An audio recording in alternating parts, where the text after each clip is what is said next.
Hello, I'm Dilek Tuna and you're watching A News. Let's take a look at today's top stories. Trump says Putin will not attack Ukraine cities for a week due to cold weather. Venezuela's Rodriguez signs an oil reform law while the US eases sanctions.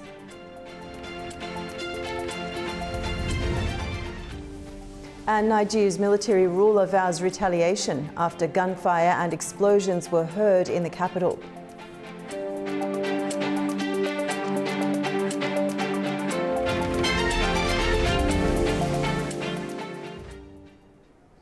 US President Donald Trump says he secured a temporary pause in Russian strikes on Kyiv and other Ukrainian cities, citing extreme winter conditions.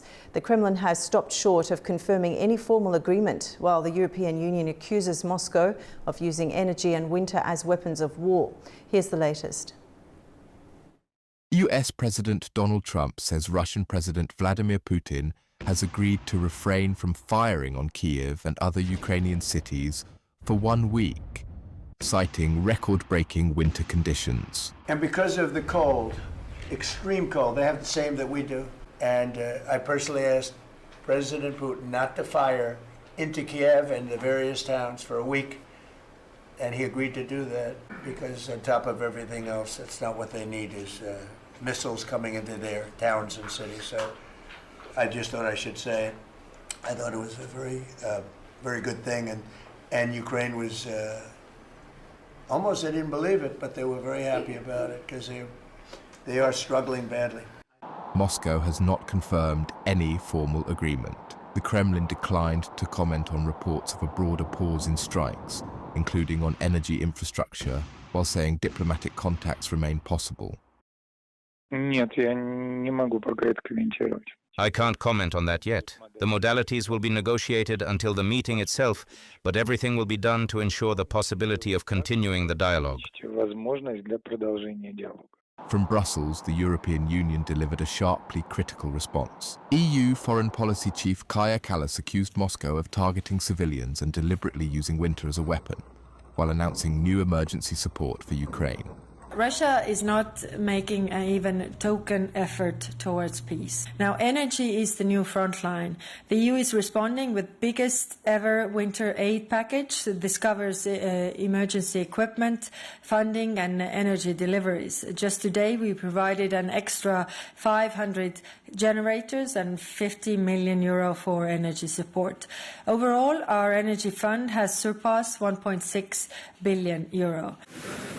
Despite diplomatic efforts, Russian strikes have already damaged Ukraine's energy network, leaving hundreds of apartment buildings in Kyiv without heating or electricity, as temperatures remain well below freezing. Ukrainian President Volodymyr Zelensky welcomed the US initiative, saying a pause in attacks on energy infrastructure could ease pressure on civilians, but warned that the real test will be whether any commitments are honored. The New START nuclear treaty between the United States and Russia is set to expire within days. Experts say unless the two sides reach a last-minute agreement, a move that would leave the world's two largest nuclear powers without formal limits on their strategic arsenals for the first time in decades. The world's last remaining nuclear arms control treaty between the United States and Russia is about to expire, raising fresh concerns over strategic stability and a renewed arms race. The New START treaty is set to lapse on February 5th unless Washington and Moscow reach a last-minute agreement. If it ends, the two countries would be left for the first time in more than 50 years without any binding limits on their strategic nuclear weapons. Signed in 2010, New START caps the number of deployed nuclear warheads, missiles and bombers, and allows inspections and data exchanges aimed at building transparency and trust. With the loss of New START now, and the loss or in the absence of the negotiation for some kind of replacement for New START, we continue this loss of communication between the two sides on these critical strategic issues. Having said that, I mean, Russia had suspended its participation in New START back in 2023, so we've not had these data exchanges for quite some time. That loss of communication matters. Without inspections or verified data, both sides are left relying on assumptions, increasing mistrust and the risk of miscalculation. The security environment has also changed. Russia has tested new nuclear-capable systems beyond the treaty's scope, while the United States is increasingly focused on China's expanding nuclear arsenal. The New START is one of the most important instruments of arms control. Its purpose is to ensure strategic stability and avoid an uncontrolled arms race and escalation risks. Meanwhile, the Kremlin says a potential off-ramp was left unanswered. Kremlin spokesperson Dmitry Peskov said Russia proposed continuing to comply with New START for 1 year after its expiration. Russian President Vladimir Putin has backed extending existing limits to buy time for further talks. US President Donald Trump has yet to formally respond, saying the treaty should be replaced with a better one, even if it expires. Some US politicians argue Washington should expand its arsenal to counter China, while Beijing rejects joining talks as long as US and Russian arsenals remain far larger than its own. If New START expires without a replacement, there will be no shared rules, no inspections and no formal limits. US President Donald Trump says he may open talks with Iran. He told reporters on Thursday that several large US warships are en route to the country, adding he hopes they won't be needed. And there's no plan for US President Donald Trump says he may open talks with Iran. Speaking to reporters on Thursday, Trump said several large American warships are on their way to the region, adding that he hopes they will not be needed. Mr. President, have you had any conversations with Iran in the last few days, and are you planning on any? I have had, and I am planning on it, yeah. We have a lot of very big, very powerful ships sailing to Iran right now, and it would be great if we didn't have to use them. Okay? Can you say what the message was that you shared with Iranians? Well, I told them two things. Number one, no nuclear, and number two, stop killing protesters. They're killing them by the thousands. You know, I stopped 837 hangings 2 weeks ago, but they're going to have to do something. Nobody's seen anything like it. On Thursday, the US Navy sent an additional warship to the Middle East amid rising tensions with Iran. According to a US official, the USS Delbert D. Black, a US Navy warship, arrived in the area within the last 2 days, increasing the number of American destroyers in the Middle East to 6, alongside an aircraft carrier and other military ships. Earlier this week, Trump wrote on Truth Social urging Iran to come to the table and negotiate a fair nuclear deal, or the next attack will be far worse. As protests began in late December, after a sharp fall in Iran's currency and quickly grew into a wider political crisis. Earlier this month, Trump said the United States would come to the rescue of Iranian protesters if authorities used violence. Although Trump initially said help was on the way, he later said he had been informed that executions of demonstrators had stopped. Meanwhile, the US-based human rights activists news agency says at least 6,479 people have been killed since the unrest began and is investigating thousands more reported deaths. Iranian authorities give a lower figure, saying just over 3,100 people died. Tehran said previously it has not applied for talks with Washington as US President Donald Trump called for renewed talks on Iran's nuclear program, saying time is running out. But Foreign Minister Abbas Araghchi is visiting Turkey on Friday in an apparent bid to avert a military encounter. Amid soaring Iran-US tensions, Iran's Foreign Minister Abbas Araghchi arrived in Istanbul on Friday, which is seen as a diplomatic effort to prevent a looming military standoff. On the eve of Araghchi's departure, Iran's top diplomat and his Turkish counterpart, Hakan Fidan, held a phone contact on Wednesday. According to a foreign minister's statement, they discussed the latest regional developments and reviewed regional consultations aimed at reducing tensions by finding diplomatic solutions. Previously, Iran said it has not requested for negotiations with the US, while US President Donald Trump has said that time is running out, suggesting resumption of nuclear talks with Tehran.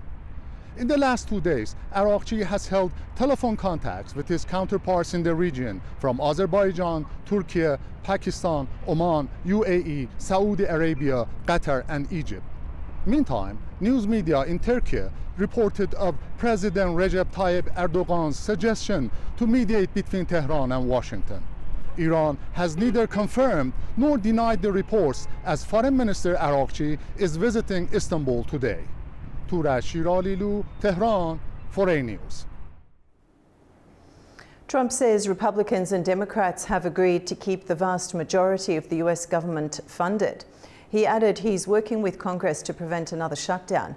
The agreement separates immigration discussions from the main spending package and extends Department of Homeland Security funding for 2 weeks to allow further talks. Trump warned a shutdown could still occur. The Senate abandoned hopes of passing the legislation late on Thursday and will resume its work on Friday.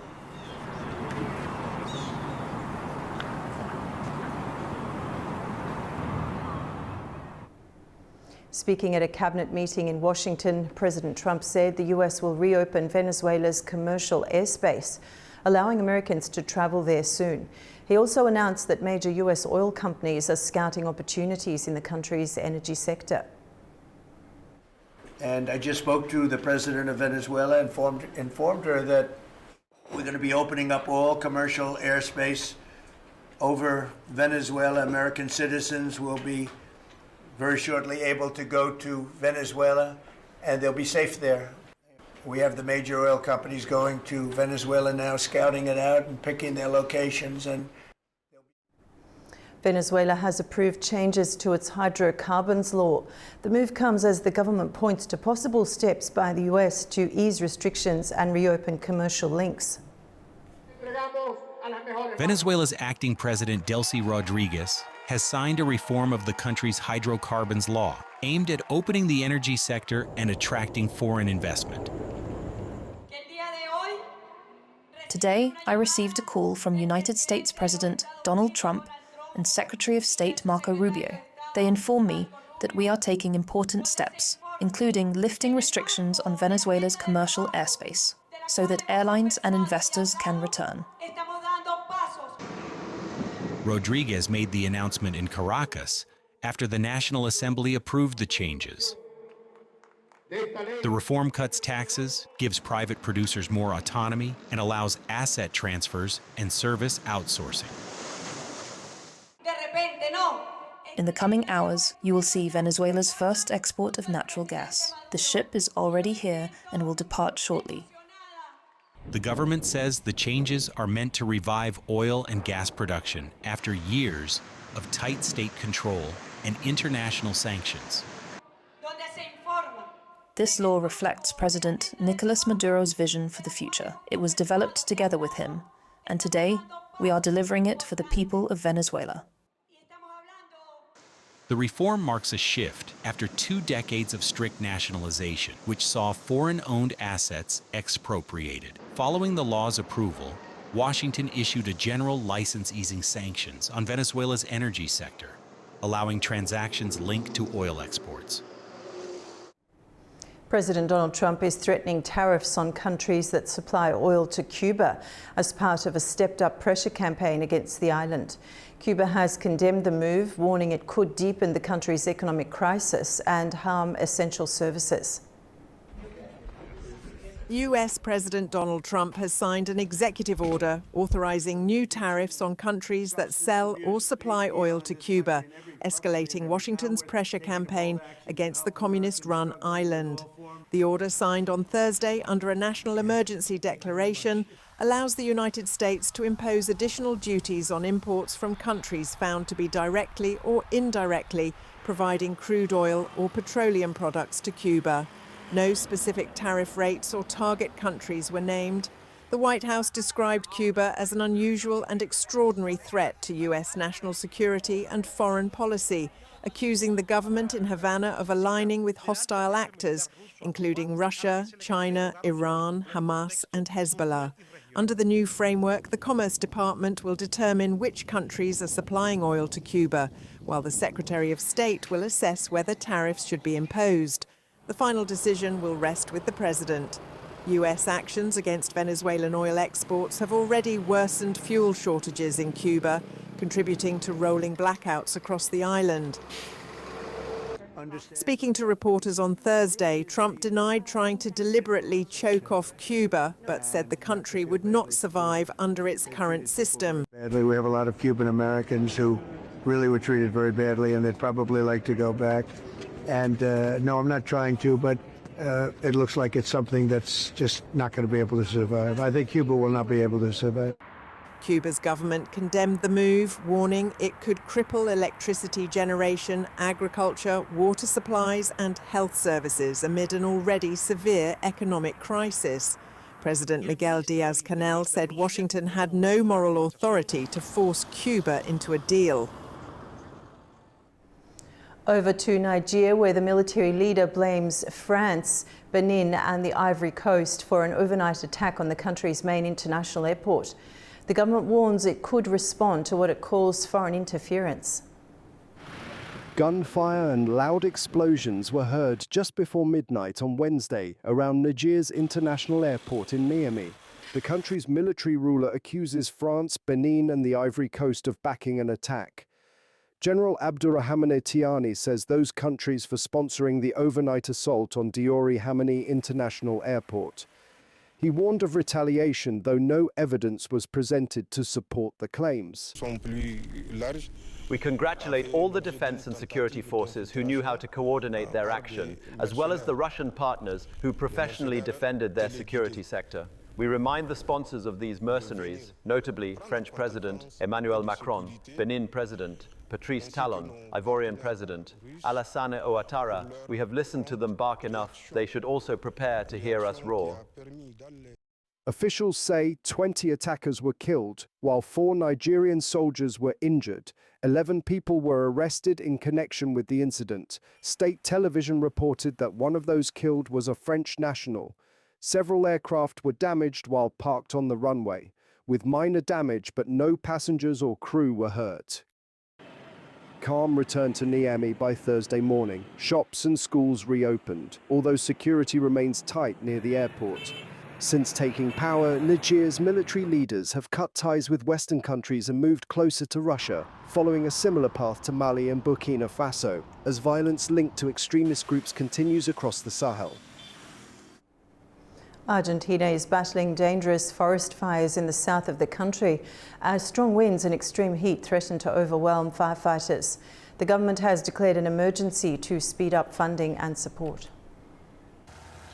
Argentina is battling multiple forest fires near the town of Cholila in Chubut province. Strong winds and extreme temperatures threaten to overwhelm containment efforts. Emergency officials warned that shifting gusts could break fire lines, forcing crews to move back to avoid being trapped. Volunteer firefighters say the blazes spread rapidly, creating new fire fronts in a matter of hours. Everything exploded. There were many secondary spots. The truth is, the fire didn't give us time for anything. So well, here we are. Today we were working at the lake tip in Villa Lago Rivadavia. From there they sent us here. And here we are, trying to pull out effort and energy from places where there isn't any. The fires first broke out on the 5th of January in the Chubut village of El Hoyo and quickly spread into Patagonia's largest national park, Los Glaciares. The total area affected is currently estimated at around 30,000 hectares, or 74,000 acres, in Chubut alone. Argentina's National Parks Administration, about 400 brigade members, are currently fighting the flames, while officials say at least 700 are needed to cover the roughly 5 million hectares affected. Aerial support has been severely limited, as smoke and low visibility make water-dropping missions dangerous. And something you should really show is that the visibility puts the pilots at risk, and no matter how many aerial resources we have, it's not that there's no willingness or desire to work with aircraft, it's that visibility doesn't allow it. The national government has declared a fire emergency across several southern provinces, unlocking extra funding and equipment as tens of thousands of hectares continue to burn after weeks of firefighting in Patagonia. We'll take a short break now, and when we return, we'll examine escalating tensions around Iran, from US military deployments to sanctions and controversial strategic options under consideration. Stay with us.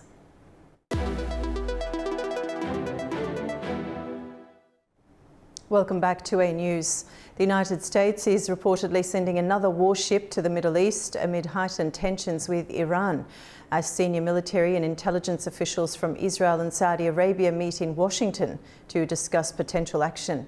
And at the same time, sources say President Donald Trump wants to create the conditions for regime change in Tehran and is considering options including airstrikes on Iranian targets, even as the EU moves to impose new sanctions and declare Iran's Revolutionary Guard as a terrorist organisation.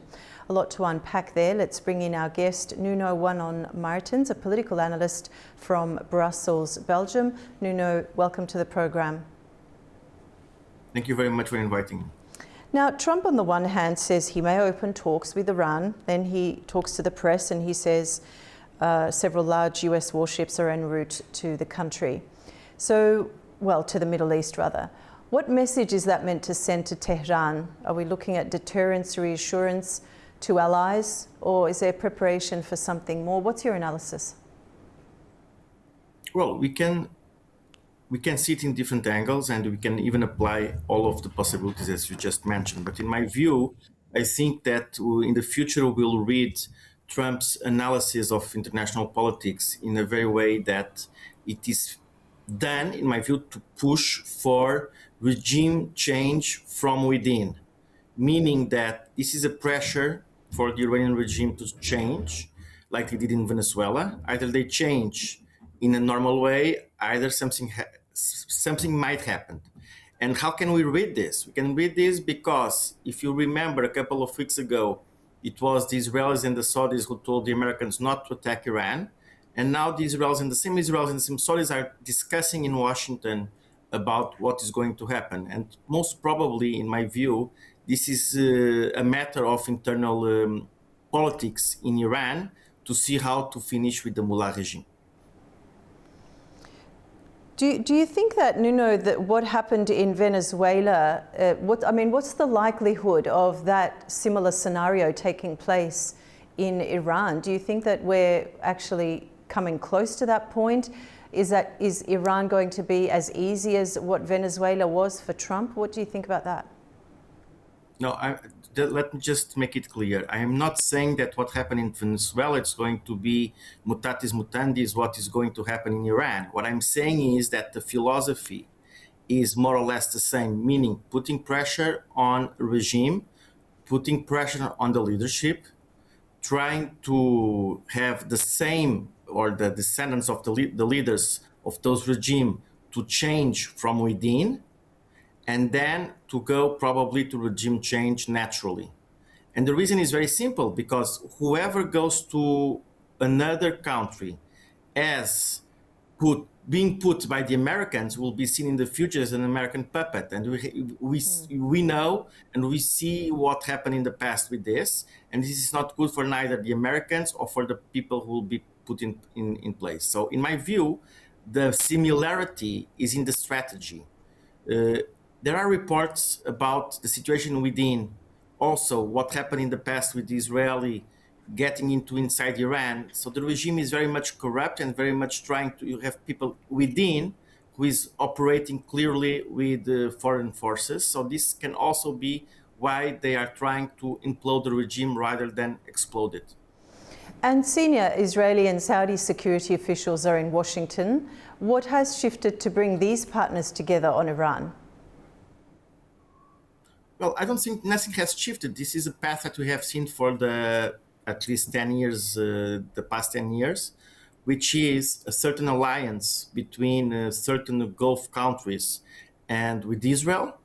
It's a total shift in that sense. And I have written about this in the past, which is something for the energy. And everybody saw the common enemy as the Iranian Mullah regime.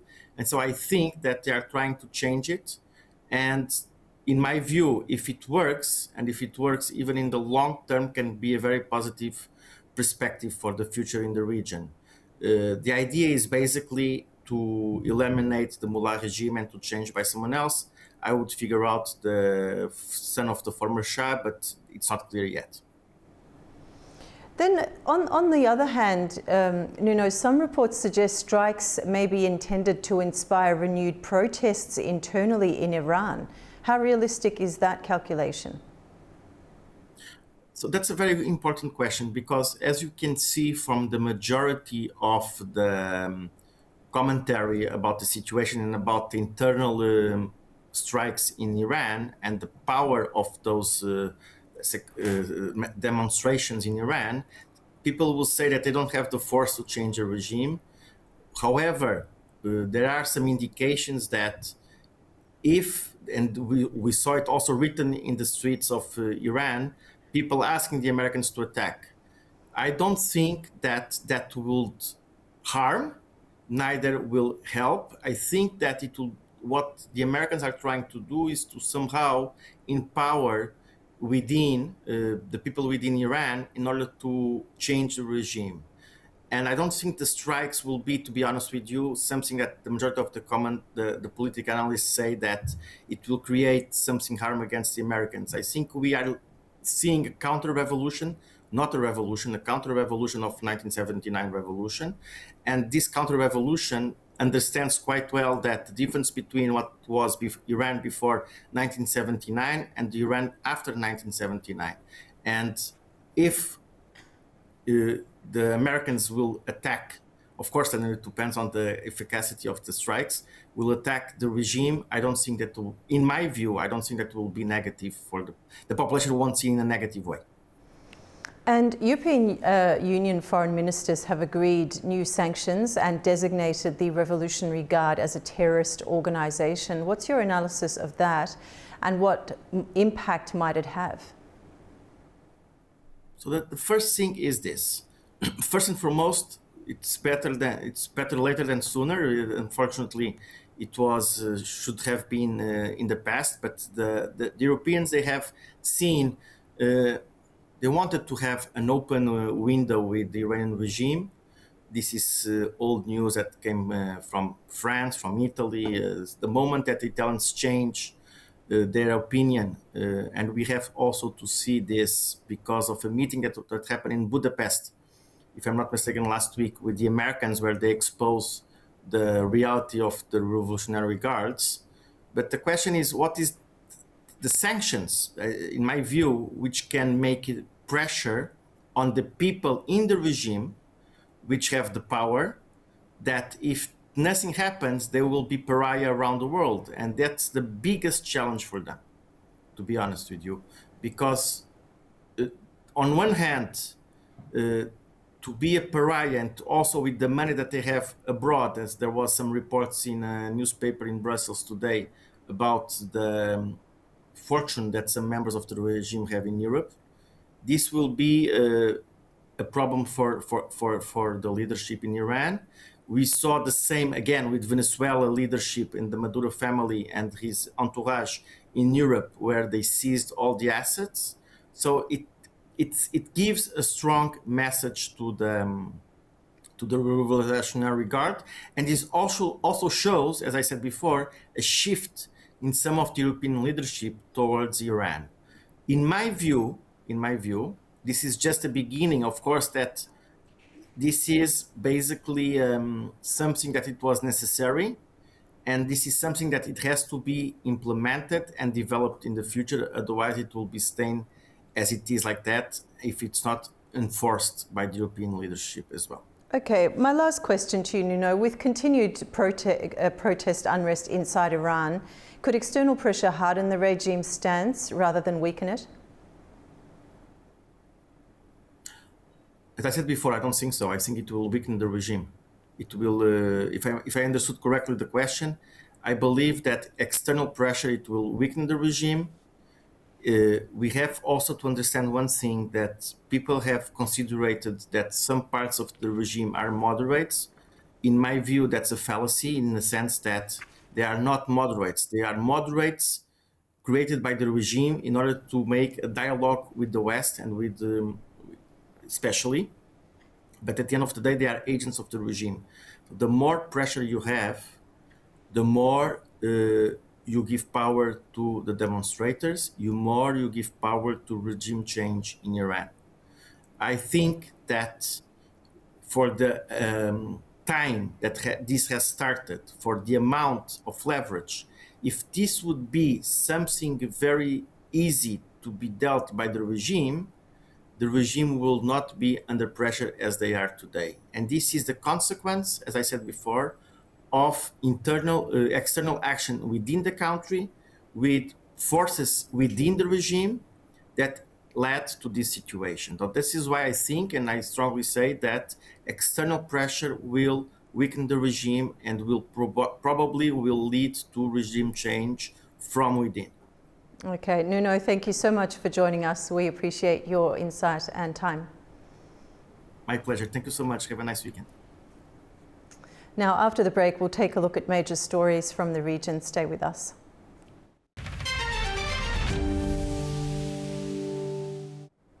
Welcome back to A News. Now, let's take a closer look at the key stories shaping the region. The US is considering lifting long-standing trade limits that still apply to several Central Asian states. Our correspondent Fariza Kalimurzina has the details from Almaty. The United States is moving toward lifting long-standing trade restrictions affecting Central Asia, signaling a possible shift in economic relations with the region. Speaking at a Senate hearing, U.S. Secretary of State Marco Rubio said the White House supports repealing the Jackson-Vanik Amendment for Central Asian countries. Addressing the U.S. Senate Foreign Relations Committee, Rubio described the measure as outdated and no longer reflecting current political and economic realities. He said lifting the amendment would create new opportunities for economic cooperation and allow the United States to develop more flexible and deeper partnerships across the region. Rubio highlighted Kazakhstan, noting that the country has met the required conditions and previously passed a review by the World Trade Organization, confirming its transition to a market economy. At the same time, he stressed that repealing the amendment requires formal legislative action and a vote in Congress. Lawmakers also confirmed that the draft bill has already been prepared in the Senate. The initiative to fully remove the amendment's application to Central Asian countries is now ready for additional consideration. For Kazakhstan, the issue has remained unresolved for years. While the amendment was lifted for Ukraine in 2006 and for Russia in 2012, Kazakhstan, along with Kyrgyzstan, Uzbekistan, Tajikistan and Turkmenistan, remains formally subject to it. And in the summer of 2024, Kazakhstan's Ministry of Trade again appealed to Washington, saying the country is ready to expand non-resource exports to the United States across 90 product categories. Adopted in 1974, the Jackson-Vanik Amendment originally restricted trade with the Soviet Union over limits on immigration. And after the collapse of the USSR, it was automatically extended to former Soviet republics. Fariza Kalimurzina, Almaty, A News. The foreign ministers of Azerbaijan and Iran, Ceyhun Bayramov and Abbas Araghchi, held a phone call. They discussed the tensions around Iran, emphasizing that any issues should be resolved through international law and diplomacy. It was stated that Azerbaijan will not allow any state to use its territory or airspace to carry out military operations against Iran or any other country. The ministers also exchanged views on other matters of mutual interest. The EU will provide 20 million euros to strengthen the logistical capabilities of the Armenian armed forces. The funding will focus on protecting civilians during crises and improving readiness for possible international missions, including EU operations. It will expand a 2024 programme, scaling a temporary camp to brigade size, bringing total EU support to 30 million euros. EU Foreign Policy Chief Kaja Kallas said the aid strengthens security cooperation and promotes peace and stability in Armenia and the South Caucasus.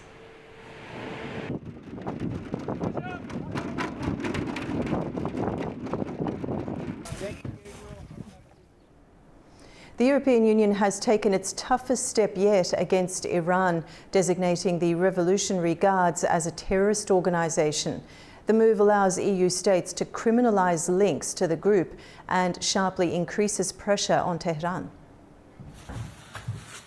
The region does not need a new war. That's according to European Union Foreign Policy Chief Kaja Kallas when asked if the bloc would support US military action against Iran.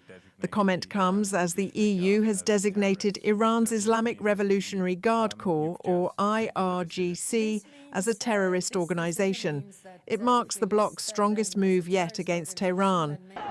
The move follows a violent crackdown on nationwide protests in Iran earlier this month, which left thousands of people dead. The demonstrations pushed EU states to back tougher action rather than escalation.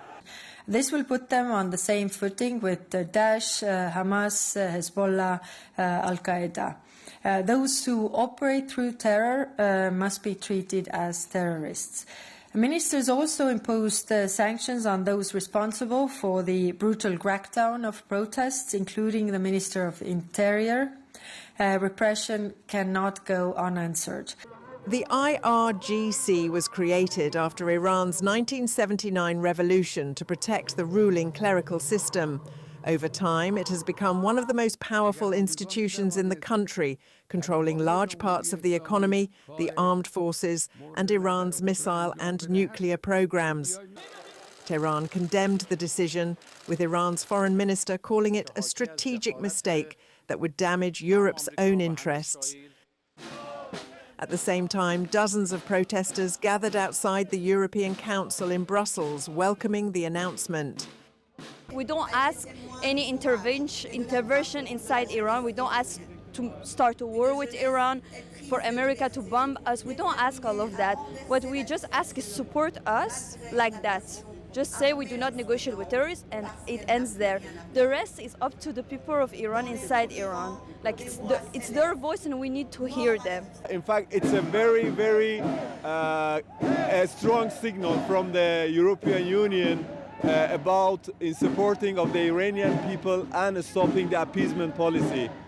Alongside the designation, the EU also imposed new sanctions on senior Iranian officials, media regulators, and technology firms linked to repression and surveillance, tightening pressure on Tehran while keeping diplomatic channels open. Authorities in Afghanistan say at least 61 people have died following recent snow and rain. The severe weather is also deepening the humanitarian crisis. Our correspondent Tamim Bahis is in Kabul and brings us more. Afghanistan is facing a deepening humanitarian crisis as severe winter weather compounds poverty and food shortages across the country. Heavy snowfall and freezing temperatures are pushing already vulnerable families to the brink. Authorities say recent snow and rain have killed at least 61 people and left more than 110 others suffering from weather-related health problems. Roads remain blocked in some areas, while daily survival has become a struggle for millions. 25-year-old Kabul resident Faiz earns just 200 Afghanis a day, around $300 selling street food. It's freezing now, with ice underfoot and a biting chill in the air. I set up my stall every morning at 9 and work until around 7 or 8 at night. I have to work every single day. If I take a day off, there's no food for my family of 9. No matter how cold it gets, I have to earn a meal for my family. There's no one else at home who can bring in money. Faizy's iron sheet home offers little protection from the cold, while the rising cost of fuel and firewood has added to the strain. The room is freezing cold. My daughter is sick, but I can't afford to buy her medicine. It's very difficult for me to decide whether I should use my 200 Afghanis' daily income to pay the rent first, buy medicine for my child, or keep my family fed. Severe winter conditions are worsening Afghanistan's humanitarian emergency. According to a new report by the World Food Programme, an estimated 17.4 million Afghans are expected to face food insecurity by March this year. The agency also warns that 14.9 million women and children are likely to suffer from malnutrition. As temperatures continue to drop, humanitarian organizations warn that without urgent assistance, many families will be unable to cope with the harsh winter months ahead. For now, families like Faizy's face an impossible choice each day between warmth, medicine, and food, as Afghanistan's winter tightens its grip. Turkish and Uzbek leaders have strengthened ties with a series of agreements and joint initiatives, highlighting deepening cooperation in trade, education and culture. Their meeting in Ankara also highlights a shared commitment to strategic partnership and regional influence.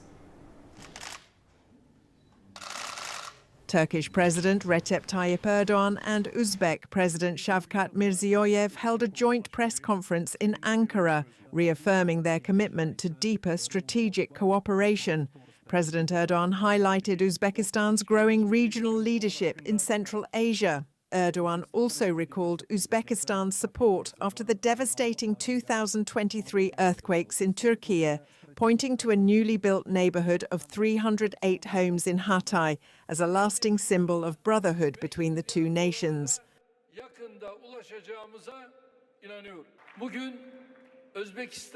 Over the past decade, we have tripled our bilateral trade.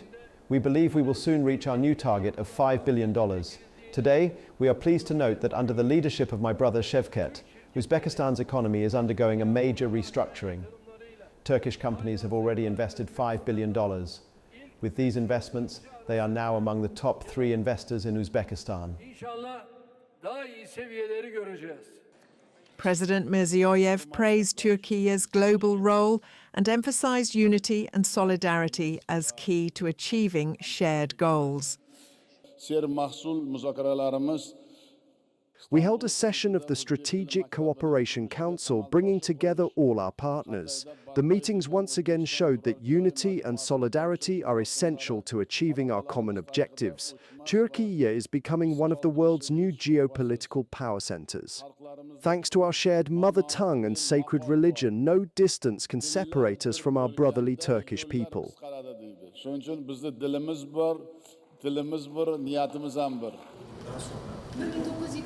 First Ladies Emine Erdogan and Ziraat Mirziyoyeva also met in Ankara, touring a museum and launching cultural cooperation initiatives. Master trainers from Anatolia will travel to Uzbekistan to teach traditional Anatolian weaving techniques. The visit concluded with the signing of 10 agreements covering health, education, culture, energy, transport, mining, higher education and economic cooperation.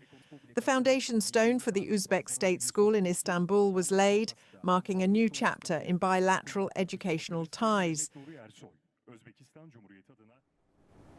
We'll take a short break now, and when we return, we'll examine recent high-level visits to Turkey, including Uzbekistan's state visit with new partnership agreements, and an upcoming visit by Iran's foreign minister, and what this means for the region. Stay with us.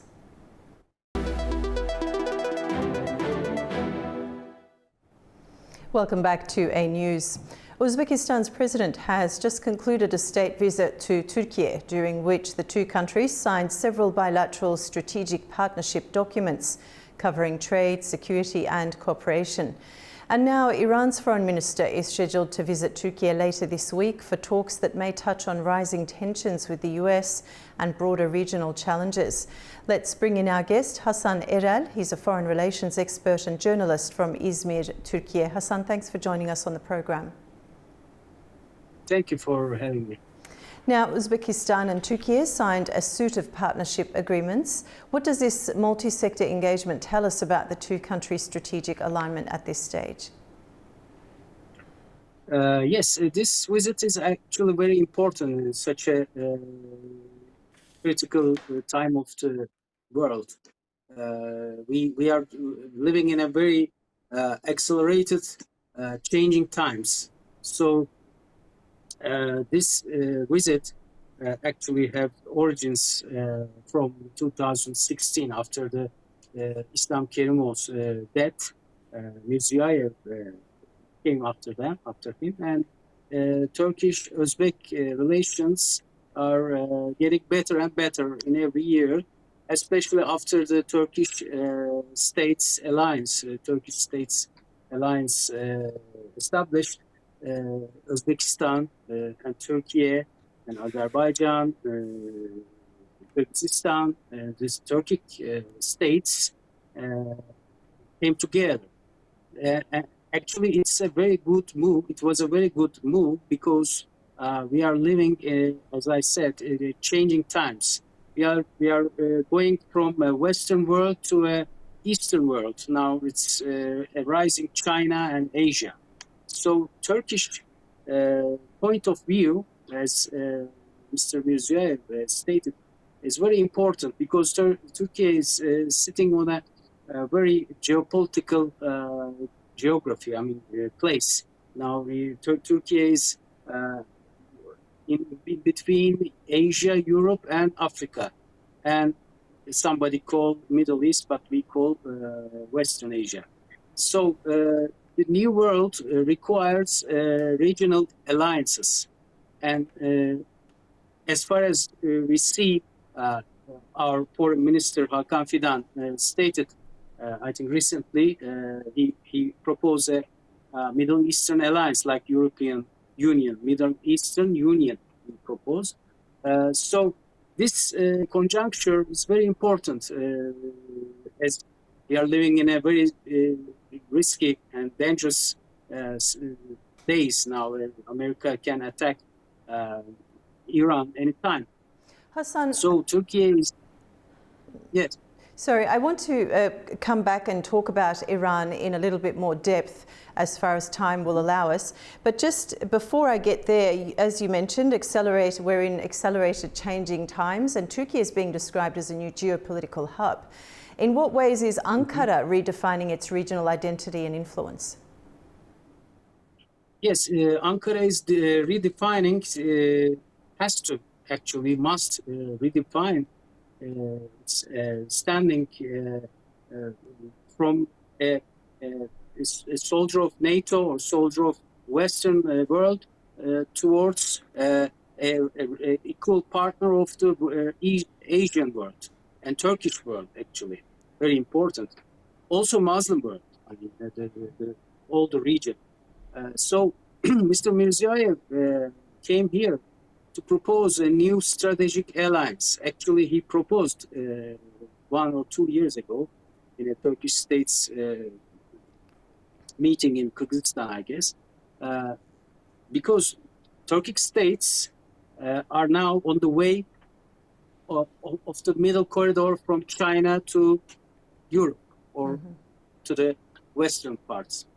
So this alliance is very important in every way, economically, culturally, of course, and strategically, militarily, very important. So I read, I watched from the news that health and education protocols signed. But more important, we will see in the near future that Azerbaijan and the other Turkic states will come together, and they will come together as themselves, not from other states or other forces. Okay, Hassan. Now proxies, okay, the Iranian foreign minister's visit follows closely. How should we understand the sequence of these visits to Turkey? Is there any coincidence? Is this a strategy? How do you evaluate that? Yeah, it's very important. Mr. Arakci came to Turkey, and as far as I know, President Pezeshkian went to Moscow, I think yesterday night. So it's very important because Iran is playing a very clever chess. Iran is using the Trump's hesitation. Trump couldn't decide if attack or not attack. Whatever happens if he attacks Iran, and whatever happens if it doesn't don't attack Iran. And Turkey is against the war, of course, like Saudi Arabia and all the regional states. Turkey is the how can I say, is the second victim, will be second victim of this war, because if Iran parts away, there will be a huge population coming from Iran. So we lived the Syrian situation, like I think 4 or 5, maybe more people came to Turkey, and we had to take care of them, and most of them didn't go back to Syria. So it's only one part, and the more important, economically, Turkey is in a very bad position now. Inflation is high, and now the petrol prices, oil prices are coming very expensive, becoming expensive. So Turkey will be very affected very badly. So Turkey is from the beginning tried to make a mediation between United States and Iran. But the Trump asks too much from Iran. Iran didn't accept that. So Turkey don't want any war, any more war, and Turkey wants regional alliances in the region, as we have seen in Syria lately. The PKK just erased. Begin to be erased from the region. So Turkey needs alliances and peace, and more trade, economical relations, not war. And Trump has only two options. He had to attack in 48 hours, or he cannot attack because Iran played China and the Russian Hassan, card. unfortunately, we're making naval exercises and shut down the Hormuz. Okay, Hassan, unfortunately, we're running out of time. That's all we have time for the hour. Thank you very much for joining us. Thank you for your analysis. Thank you. That's the news for this hour. Stay tuned to A News for more updates.